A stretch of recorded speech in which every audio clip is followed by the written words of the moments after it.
जिनके ललाट में कुछ लकीरें ठीक लिखी हैं उनके काम बनते हैं, उनका सब सफल होता है। जिनकी लकीरें कुछ गलत लिखी हैं वो घिस घिस जाएं, मर जाएं, कुछ नहीं होता है। पूरी जिंदगी कम से कम 1 लाख हैसिया, 1 लाख खुरपिया, 1 लाख फावड़ा, 1 लाख कुल्हाड़ी, 1 लाख दराज, 1 लाख न जाने क्या, इतना सारा लोहार ने बना दिया, पर पैसे वाला हुआ। छाले पड़ गए बीवी के, बच्चों के, खुद के हाथों में गंदी ठेक पड़ी है, पर खाने रहने को ठिकाना नहीं है। रोड के चौराहे के अगल बगल में ही ठोका पीटी करते रहते, पूरी जिंदगी गाड़ी में बीत जाती है। क्यों? ललाट में लकीरें ठीक नहीं है। और एक लोहे का काम रायपुर छत्तीसगढ़ में कोई करता है, वो दुनिया भर की फैक्ट्री का मालिक हो गया। पूरी दुनिया में उसके नाम की सरिया जाती, गाटर जाते महाराज। एक वो भी लोहे का आदमी और एक ये लोहे का आदमी, दोनों लोहे के वर्कर है, पर एक भाग्य का लिखा लाया है, दूसरा भी भाग्य का लिखा लाया है, पर एक का उल्टी और एक की सीधी लकीरें हैं। तो जो सीधी लकीर वाला था वो रायपुर भिलाई छत्तीसगढ़ का लोहे का मालिक हो गया फैक्ट्रियों का, और जो टेढ़ी लकीर वाला था वो गाड़ी के नीचे बच्चे को झुला करके ठोका पीटी कर रहा है और 2 रोटी का मोहताज बना बैठा है। मेहनत कौन ज्यादा कर रहा है? चौराहे वाला। फैक्ट्री का मालिक नहीं मेहनत कर रहा है, वो तो हाथ लगाता है, सीधा काम हो जाता है। बंधुओं, एक तो ये हो गया व्याख्यान। अब इसका दूसरा पर्याय क्या है? भाई गुरुदेव हमारी किस्मत उल्टी है, तो फिर हमारे पास कौन सा रास्ता है? उल्टी किस्मत हो के भी कुछ सीधा हो जाए तो उसका रास्ता एक ही तरफ से जाता है, और वो है गुरु के चरणों की तरफ से, और कहीं से नहीं जाता। जिनकी तस्वीर उल्टी है वो गुरुदेव की छाया में आ जाओ। गुरुदेव के भाग्य से शिष्य का भाग्य अच्छा हो जाता है, गुरुदेव के कर्तृत्व से शिष्य का कर्तृत्व अच्छा हो जाता है। अकर्मण्य शिष्य भी फलदायी हो जाता है। मैंने अभी कहा कुछ लोग जो कर नहीं सकते उन्हें भी पुण्य मिल रहा है, उन्हें भी लाभ मिल रहा है। हम जो चीज देखते हैं उसका भी पुण्य मिलता है, देखने से पाप लगता है। गीता में भगवान कहते हैं ऐसा। भीष्म को पाप लगा, दुशासन को साड़ी खींचते हुए देखा। द्रोणाचार्य को पाप लगा, देखने से पाप लगता है, पाप को देखने से पाप लगता है। और पुण्य को, उत्सव को, पुण्य को, पूजा को, पाठ को, यज्ञ को, महात्मा को, कथा को सुनना, देखना पुण्य मिलता है। आप अगर बहरे भी हैं और आप बहरे होकर बाहर से पंडाल को देख रहे हैं, मुझे देख रहे हैं, तो आपको हर हाल में कथा का पुण्य प्राप्त होगा। देखने से भी पुण्य मिलता है। अच्छा बोलो, रास्ते में कांटा पड़ा हो वो कानों से समझ में आएगा कि आंखों से? आंखों से समझ में आएगा। अच्छा, आपकी अगर आंख ना हो और कांटा पड़ा हो तो फिर कैसे समझ में आएगा कांटा? फिर समझ में आएगा पैर से। लग गया तो समझ जाएगा और नहीं लगा तो नहीं समझेगा। यानी कि जब ज्ञान इंद्रिया फेल हो जाए तो फिर कर्म इंद्री भी हमें ज्ञान देती है, अनुभव कराती है। पर कर्म इंद्री का जो ज्ञान है वो सूक्ष्म छोटा होता है, उससे बहुत अनुभव नहीं मिलेगा, हर चीज का अनुभव नहीं मिलेगा। अंधे आदमी के पैर के नीचे कांटा आ जाए तो समझ जाएगा, पर सोने का सिक्का आ जाए तो समझने वाला नहीं है, क्योंकि ज्ञानेंद्री तो अलग बात है। कर्मेंद्री जो है वो सब ज्ञान नहीं दे सकती है। कांटे का ज्ञान दे दिया, क्योंकि कांटे का ज्ञान ब्रेन को होता है, माथे में जाता है दर्द। कांटा चुभता पैर में है पर उसका अनुभव माथा करता है। बिना माथे के समझ में नहीं आएगा कांटा। माथे को जब शून्य कर देते हैं डॉक्टर लोग, कितने सारे कांटे घुसेड़ देते हैं, कैंची घुसेड़ देते हैं, कुछ ना समझता, ब्रेन शून्य हो गया, काम खत्म। तो जब ज्ञान इंद्रियां हमारी काम नहीं करती या कम हो जाती है तो फिर हमारा ब्रेन काम करता है। इसीलिए कुछ अंधे लोग बहुत विद्वान हो जाते हैं, ब्रेन उनका काम करता है। रूप का बोध भले ही नहीं हो पर रूप का ज्ञान हो जाता है। शब्द भी रूप का ज्ञान कराता है, शब्द से भी रूप का ज्ञान हो जाता है।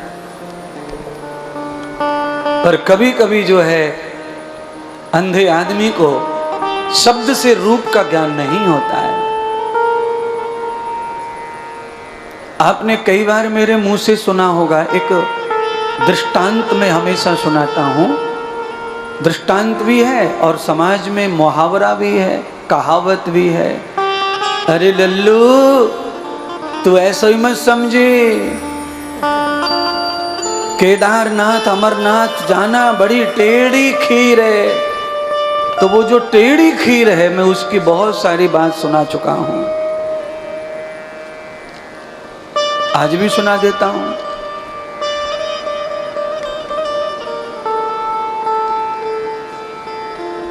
बहुत सारे महात्मा भोजन भंडारे के लिए गए।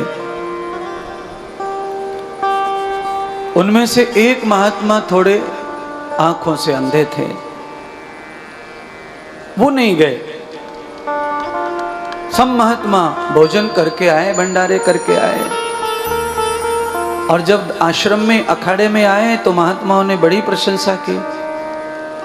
भाई बहुत बहुत सुंदर खीर बनाई थी, काजू पिस्ता सब पड़े थे। खीर क्या खुशबूदार थी, कितनी मीठी थी, कितना आनंद दे रही थी। अंधा महात्मा जो गया नहीं था खाने के लिए, उसने कहा भाई तुम सब लोग खीर की प्रशंसा कर रहे हो, भाई ये खीर कैसी होती है खीर? तो अब लोगों ने कहा भी इसको बताएं, तो कैसे बताएं, ये तो अंधा है। तो एक साधु ने कहा सफेद रंग की होती है, सफेद रंग की। अच्छा, अंधे को क्या पता सफेद रंग कैसा होता है? तो साधु ने पूछा कि सफेद रंग की, तो ये सफेद रंग कैसा होता है? तो किसी ने कहा दूध जैसा होता है। तो उसने कहा ये दूध कैसा होता है? तो एक महात्मा मेरे जैसा था, थोड़ा खोपड़ी फिर गई उसकी। तो महात्मा ने कहा ये अंधा ऐसे नहीं समझेगा, इसके हाथ में पकड़ाओ खीर तब समझेगा। तो एक बगुला, सफेद रंग का बगुला जो है वहीं बगल में चल रहा था, तो महात्मा ने झपट्टा मार के पकड़ लिया और ला करके अंधे महात्मा के हाथ में पकड़ाया और कहा कि ऐसा दूध होता है, इस पक्षी की तरह ऐसा होता है खीर, ऐसा दूध, ऐसी खीर होती है। अंधा महात्मा बगुले के ऊपर हाथ घुमावे, गर्दन पे, चोंच पे, पैरन पे, पीठ पे। अंधा महात्मा बोला अरे रे रे रे रे महाराज, खीर तो बड़ी टेढ़ी है, ऐसी होती है खीर, इतनी टेढ़ी। तब से ये कहावत बन गई है, खीर बड़ी टेढ़ी है बेटा, ये सरलता से मिलता, सरलता से नहीं मिलता है। अब उनके लिए मैं छोड़ देता हूं रास्ता, आरक्षित करता हूं, फायदा कराता हूं। जिनका भाग्य ठीक नहीं है, जिनकी रेखाएं ठीक नहीं है, जिनका कर्तव्य अच्छा नहीं है, जो बहुत काम कर चुके हैं पर फेल हो रहे हैं, पास नहीं हो रहे हैं, कुछ अच्छा नहीं हो पा रहा है लाइफ में, आर्थिक व्यवस्था ठीक नहीं है, तो भाई साहब आपके पास एक मार्ग है, किसी अच्छे महात्मा के शरणागति जाकर उनका सानिध्य ग्रहण कर लो। आपने कई कारों के पीछे लिखा होगा, देखा होगा, माता पिता की कृपा, गुरु जी की कृपा, पितरों की कृपा, ये सब लोग लिखते हैं। क्यों लिखते हैं? फ्री में लिख देगा कोई कृपा? बोलो, तुम क्यों ना लिख रहे? अपनी दुकान पे लिख दो कृपा फलाने की कृपा, कभी नहीं।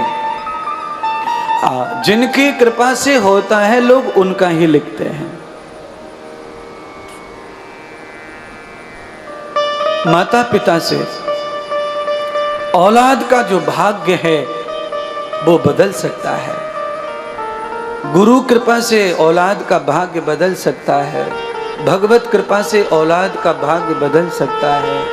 सुदामा का भाग्य अच्छा नहीं था, पूरी जिंदगी भर तो सुदामा ने किसका सानिध्य लिया हुआ था?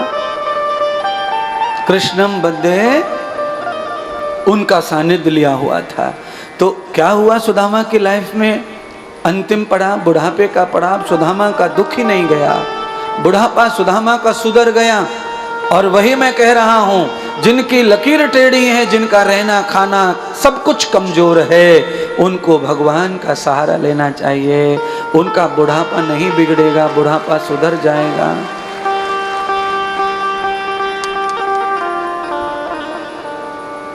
धन से भी बुढ़ापा सुधरता है।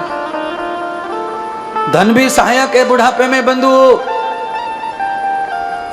केवल प्रधानता कर्म की है, पर धन भी सहायक है जीवन में। संसार के जो तुच्छ, संसार के जो लोभी सुख हैं, वो धन से प्राप्त होते हैं। जैसे आप हरिद्वार में आए हैं तो तीर्थ के रूप में आप कहीं भी सो जाएं तो बहुत आनंद की बात है, पर नहीं, थोड़ा कमरे में सोते हैं तो दिमाग खुश होता है। उसके अलावा फिर पांडाल में सो जाते मजबूरन तो थोड़ा सा अच्छा लगता है। पर कोई ये कहे कि वहां सो जाओ, पांडाल में मत सो जाओ, तो दुखी हो जाएगा दिल। है तीर्थ, तीर्थ में कहीं भी सो जाए, तीर्थ में ही है, फल वही है, पर सुविधा का सुख होता है, मानसिक शांति मिलती है, बुद्धि को शांति मिलती है। तो धन से भी सुख मिलता है। कितना? थोड़ा।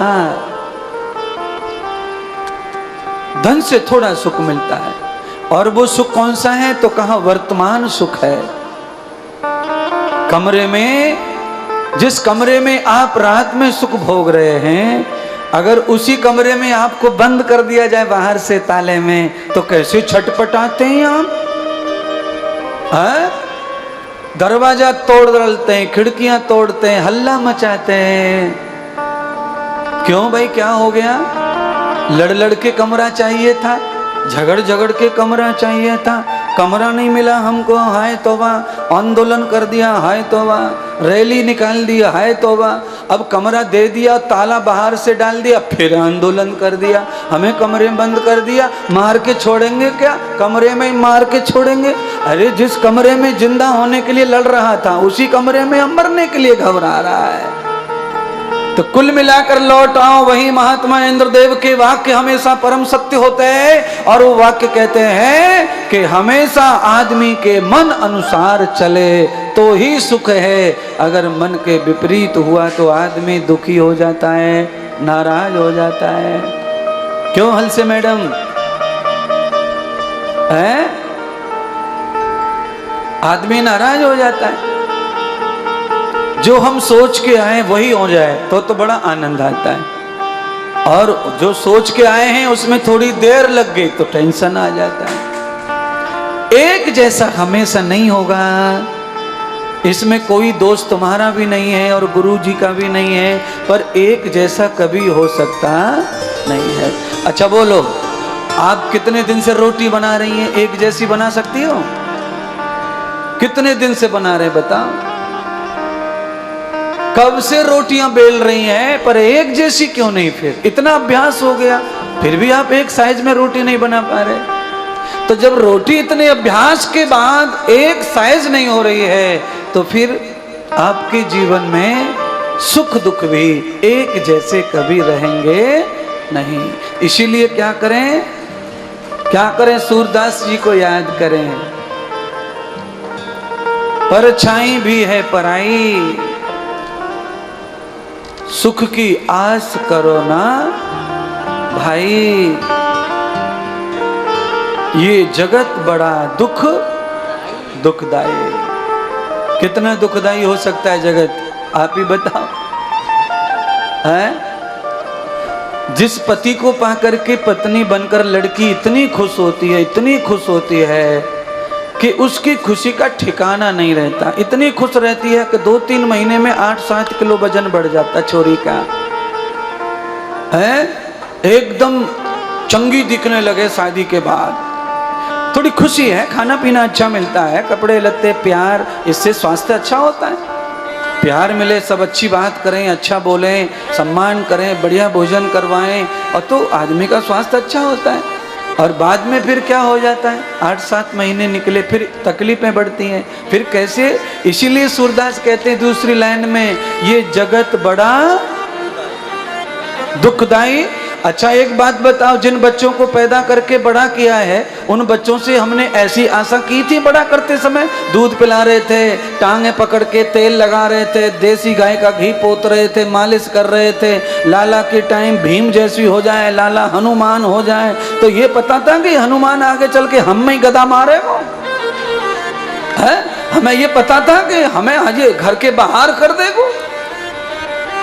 ये पता रहता तो सारे की वहीं तोड़ देते टांगन ने, दोनों ने काहे को तेल मालिश करते। यही तो बदकिस्मती है। हम जो सेवा करते हैं, नाभि में तेल भर भर के छोरा बड़ा करें ये मैया लोग। मेरी मैया ने भी करे होगा, पर मेरे द्वारा मेरी मां को दुख मिले, इसलिए वो अपना पहले ही अपना रास्ता नाप गई। उसे पता होगा कि कलयुग के छोरा अच्छे ना निकले, भैया यहां से निकल ले। अब आप कुछ भी कहो कि आप तो बड़ी सेवा करते, वो करते, ये करते, नहीं करते कुछ भी, क्योंकि हो सकता है माँ अगर हमारी रहती बचपन से तो हम साधु न बन पाते, फिर उनकी माया मोह में हम वहीं अटकते, न जाने कहाँ भटकते, फिर हम भी वही करते जो दुनिया कर रही है। समाज का, संसार का संस्कार व्यक्ति के अंदर आता है उसी समाज का हिस्सा हम भी, पर उस समाज का जो प्रभाव है वो संस्कार के रूप में हमारे अंदर नहीं है। क्यों नहीं है? क्योंकि हमारे अंदर शास्त्र को, गुरु को, सिद्धांत को परमात्मा ने एकदम ठोक के भर के रख दिया।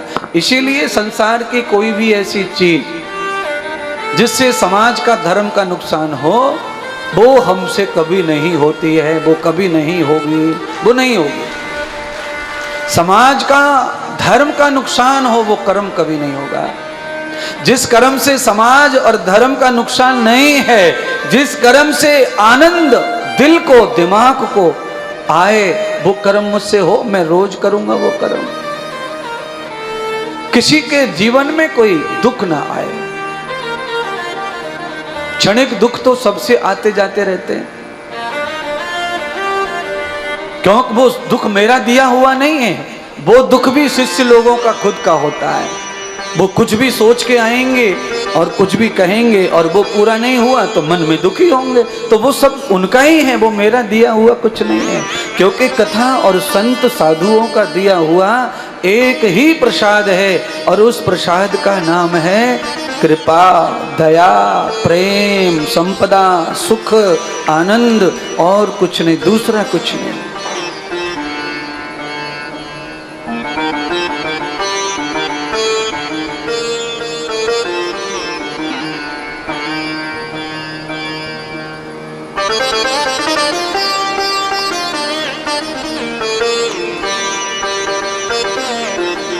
इसीलिए जो बीत गया संसार, उसकी चिंता मत करिए।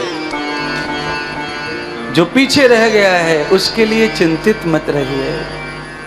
बोलो, अच्छा बोलो, शादी के बाद में लड़कियां अगर अपने भाई, छोटे भाई, बड़े भाई, इसकी चिंता में पड़ेंगी तो पति से तो वो हंस के बोल भी ना पाएंगे। फिर पति क्या पाएगा पत्नी से? कन्या को तो मायके की चिंता लगी है, वो तो घर की चिंता में डूबी है। मेरा बड़ा भाई कैसे रह रहा होगा, छोटा भाई कैसे होगा, मेरी माँ कैसे होगी, तो फिर वो ससुराल का सुख नहीं भोग सकते। इसीलिए पीछे जो रह गया है उसकी चिंता से मुक्त होके आगे का सुख आप भोग सकते हैं। अगर पीछे की चीजों को लेके चलेंगे तो आगे का भी सुख मिलने वाला फिर नहीं मिलेगा। इसीलिए हमारे ऋषि कहते हैं कि भोजन करते समय हाथ धो लो। क्यों धो लो? क्योंकि पीछे का जो मैल है पहले उसे हटाओ और फिर नया आनंद उठाओ। अगर आप हाथ नहीं धोते तो पीछे का मैल नहीं जाता और फिर आनंद भी उतना नहीं आएगा भोजन में। भोजन खराब लगेगा। क्या पता पहले हाथ कहाँ गंदे संदे हो रखे हैं, समस्या आ जाएगी। इसीलिए हस्त प्रक्षालन करके भोजन करने का विधान बताया। आप बिना नहाए धोए कपड़ा बदल लो, आपको सुख नहीं मिलेगा अंदर से। अच्छे कपड़े पहनना है तो स्नान करना है, क्योंकि वो जो गंध है, जो बदबू है, चाहे 4 घंटे पहले का पसीना है, जब तक वो नहीं मिटेगा नए कपड़े का सुख नहीं मिलेगा। यही है संसार। जो बीत गया है उसे चिंता करके आप घबराते हो, परेशान होते हो। उससे लौटकर आगे बढ़ो, संसार की गति करो। ये कथा का वही धर्म है, ये कथा वही सिखाती है। स्वयं नवेदितम सखाम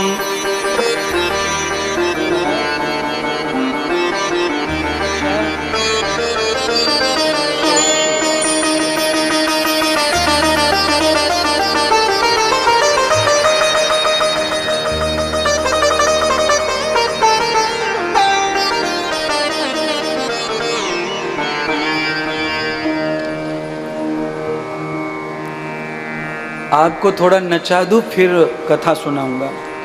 मन कर रहा है, मैं देख रहा हूं है?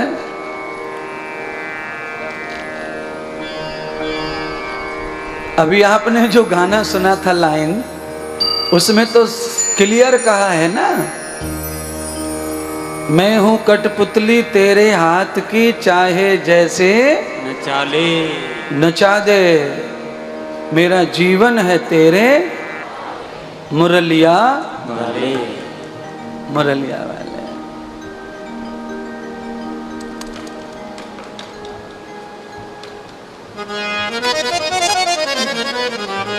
बोलिए सतगुरुदेव भगवान की जय हो।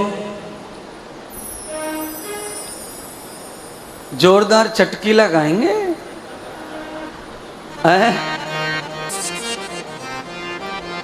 आपके कितने नेत्र हैं? 2। अच्छा अच्छा, नेत्रों का दूसरा नाम क्या है? अच्छा, हिरणी का नाम लेते हैं तो क्या बोलते हैं? नेत्र बोलते हैं कि कुछ और बोलते हैं? हिरणी जैसे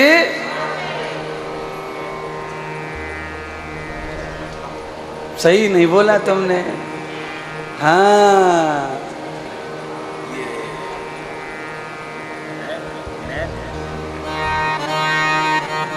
ओ भोले बाबा से मिला ले दोनों नैना, ओ भोले शंकर से मिला ले दोनों नैना। हाँ जी, यही गाँव लाला। भोले बाबा से मिला ले दो नैना, जा दुनिया में कछु नैना। भोले बाबा से मिला ले दो नैना, जा दुनिया में कछु नैना। भोले बाबा से मिला ले दो नैना, जा दुनिया में कछु नैना। भोले बाबा से मिला ले दो नैना, या दुनिया में कछु नैना।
उठा करके ओ